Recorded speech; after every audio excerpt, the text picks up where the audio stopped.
పాఠశాలలు పిల్లల భవితకు చక్కని ఆధారాలు. ప్రభుత్వ పాఠశాలలు పిల్లలని తగిన శిక్షణ, ఆటపాటలతో అన్నింటిలో శిక్షణ ఇస్తూ చదువు చెప్పే వికాస కేంద్రాలు. సుశిక్షితులైన ఉపాధ్యాయుల మధ్యలో అలుపు సలుపు లేకుండా ఆనందంగా, ఒత్తిడి లేకుండా సాగే విద్యాబోధన ప్రభుత్వ పాఠశాలలో మాత్రమే అందుతుంది.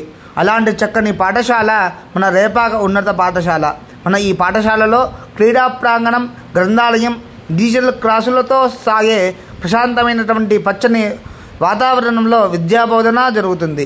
పిల్లలకి నాణ్యమైన విద్యతో పాటు ఆయా సబ్జెక్టుల్లో వారి మేధస్సును పెంచే విధంగా ఆయా అంశాలను గురించి వివరించే చార్ట్స్, ఆటల పోటీలు, సాంస్కృతిక కార్యక్రమాలు, యోగా మొదలైన వాటిని నిర్వహిస్తూ చైతన్యాన్ని, ఉత్సాహాన్ని కలిగిస్తూ పిల్లల అభిరుచికి తగ్గట్టుగా భావి భారత పౌరులుగా తీర్చిదిద్దుతున్నారు. ఉపాధ్యాయుల శ్రమ వీడిపోకుండా మనం మన పిల్లలని ప్రోత్సహిస్తూ వారు ఏం నేర్చుకుంటున్నారు, విద్యాబోధన ఎలా జరుగుతుంది అనే విషయాలను కూడా తెలుసుకుంటూ మన వంతు బాధ్యతను కూడా నిర్వర్తించి మన పిల్లల ఎదుగుదలకి సహకరిద్దాం. విద్యా వికాసమే కాక పిల్లల మానసిక వికాసానికి తోడ్పడే ప్రభుత్వ పాఠశాలలే మన పిల్లల ఎదుగుదలకు చక్కని ఆధారమనే విషయాన్ని గుర్తించి పాఠశాలల ఉన్నతికి తోడ్పడి ఆదర్శంగా నిలుద్దాం. 1965-66 సంవత్సరంలో ఏర్పాటైన ఈ పాఠశాల తర్వాతి కాలంలో ఎదిగి జిల్లా పరిషత్ ఉన్నత పాఠశాల స్థాయికి చేరుకుంది. 5 గ్రామాల పిల్లలతో వెలిగిన ఈ పాఠశాల నేడు మరలా ఆ వెలుగులు రావాలని కోరుకుంటూ ఉంది. ఎంతోమందిని నాటి నుండి నేటి వరకు ఉన్నత స్థాయిలో నిలబెట్టిన ఈ పాఠశాల వికాసానికై, మన పిల్లల అభివృద్ధికై మనం అందరం కలిసి అడుగు వేద్దాం. చక్కటి ఉచితమైనటువంటి విద్యా బోధన, ఉచితమైనటువంటి పుస్తకాలు, డ్రెస్సులు, అలాగే చక్కటి పోషక ఆహారం, వ్యాయామం వంటి అనేకమైనటువంటి అంశాలతో కూడినటువంటి మన ప్రభుత్వ పాఠశాలని మనం చక్కగా మన పిల్లలకి అందిద్దాం. అలాగే ప్రభుత్వ పాఠశాలలో సుశిక్షితులైనటువంటి ఉపాధ్యాయులు ర్యాంకుల గోల లేకుండా చక్కగా సంతోషంగా, ఆనందంగా సాగేటువంటి విద్యా బోధనని మన పిల్లలకి అందించి ఆనందంగా, ఉత్సాహంగా విద్యా వ్యాసంగాన్ని అందుకునేట్లుగా మనవంతు తోడ్పాటుని పిల్లలకు అందించి వారి యొక్క పురోభివృద్ధిలో మనం మనవంతు పాత్రని పోషిద్దాం. ఈ స్కూల్లో పిల్లల లోపల ఉండేటువంటి తక్కువ మంది పిల్లలు ఉన్నారు. అయినప్పటికీ కూడా వాళ్ళ లోపల ఉండేటువంటి నైపుణ్యాలు వెలికితీయడానికి రకరకాల ప్రయత్నాలు చేస్తున్నాం. వాళ్ళ చేతనే టీఎల్ఎం తయారు చేయించడం, వాళ్ళ చేతనే వర్కింగ్ మోడల్స్ తయారు చేయించడం.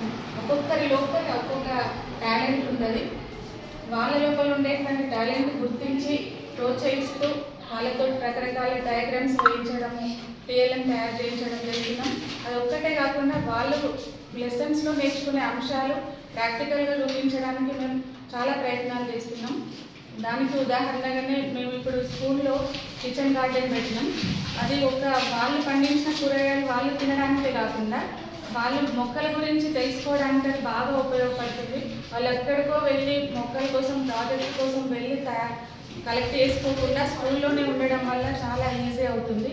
తర్వాత వాళ్ళు ఏకదళ బీజాలు అంటే ఏంటి, ద్విదళ బీజాలు అంటే ఏంటి, తర్వాత వాటిలో ఉండేటువంటి లక్షణాలు ఏమేమి ఉంటాయి, ఒక్కొక్క మొక్క లక్షణాలు ఏంటి తెలుసుకోవడానికి కూడా ఉపయోగపడుతుంది. ప్రాక్టికల్గా చూడడం వల్ల వాళ్ళకి ఎప్పటికీ గుర్తుంటుంది. టీఎల్ఎం ఉపయోగిస్తూ పాఠాలు బోధించడం వల్ల వాళ్ళకి బాగా గుర్తుంటుందని మేము అనుకుంటున్నాం. దాదాపుగా ఇక్కడున్న టీఎల్ఎం అంతా పిల్లలతోటే తయారు చేయించుకున్నాము.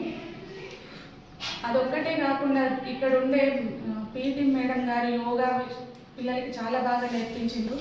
దాంట్లో కూడా వాళ్ళు జిల్లా స్థాయికి, రాష్ట్ర స్థాయికి వెళ్ళిండ్రు. మా వంతు ప్రయత్నంగా అందరూ వేరే మోడల్ స్కూల్కి కానీ ఇంకా ఇతర స్కూళ్ళకి ఇక్కడ నుంచి వెళ్ళే వాళ్ళు రేపాక స్కూల్కి రావాలని స్ట్రెంత్ తక్కువ ఉండడం వల్ల మాకు కొంచెం సాటిస్ఫాక్షన్ లేదు. వాళ్ళని కూడా ఇక్కడికి రావాలని మేము మనస్ఫూర్తిగా ఆహ్వానిస్తున్నాం. మా శాయశక్తుల కృషి చేసి ప్రైవేట్ స్కూల్ కంటే బాగా పిల్లల్ని తయారు చేయాలని మా ఆకాంక్ష. జెడ్పీహెచ్ఎస్ రేపాక పాఠశాలలో నేను ఇంగ్లీష్ టీచర్గా పనిచేస్తూ ఉన్నాను. ఇంగ్లీష్ సబ్జెక్టు సంబంధించినటువంటి చాలా వీడియోస్ కానీ చార్ట్స్ కానీ మేము చేయడం జరిగింది. ముఖ్యంగా 6వ తరగతి నుంచి 10వ తరగతి ఉన్నట్టు సంబంధించినటువంటి టెక్స్ట్ బుక్ రిలేటెడ్గా డిస్కోర్సెస్ కానీ, గ్రామర్ పార్ట్ కానీ, తర్వాత ఎక్సర్సైజ్ సంబంధించినటువంటి అన్ని అంశాలను మేము ఒక చార్ట్స్ చేసి పిల్లలకు సులభతరంగా అర్థం చేసుకునేటువంటి వేలో మేము చేయడం జరిగింది. అంతేకాకుండా రిపబ్లిక్ డే నాడు మన ఈ చార్ట్స్ ఇవన్నీ ఒక దగ్గర ప్రదర్శన కూడా చేయడం జరిగింది. గ్రామ ప్రజలు కూడా అందరూ వచ్చి చాలా సంతోషాన్ని వ్యక్తీకరించడం జరిగింది. సో ఈ సందర్భంగా మీకు కోరేది ఏంటంటే మన పాఠశాలలో స్ట్రెంగ్త్ను మరింత ఎక్కువగా పెంపొందింపజేస్తే ఒక ఉపాధ్యాయులుగా మేము కూడా చాలా సాటిస్ఫై అవుతాం. దీన్ని ఇంకా మరింత దృష్టి పెట్టేటట్టుగా, మరింత ఆవిష్కరణలు చేసేటట్టుగా మీకు పోతామని ఆశిస్తూ, ఆ విధంగా గ్రామ ప్రజలు మాకు సహకరిస్తారని ఆశిస్తూ తెలియజేస్తాం. ప్రభుత్వ పాఠశాల గొప్పదనాన్ని అందరికీ పంచుదాం.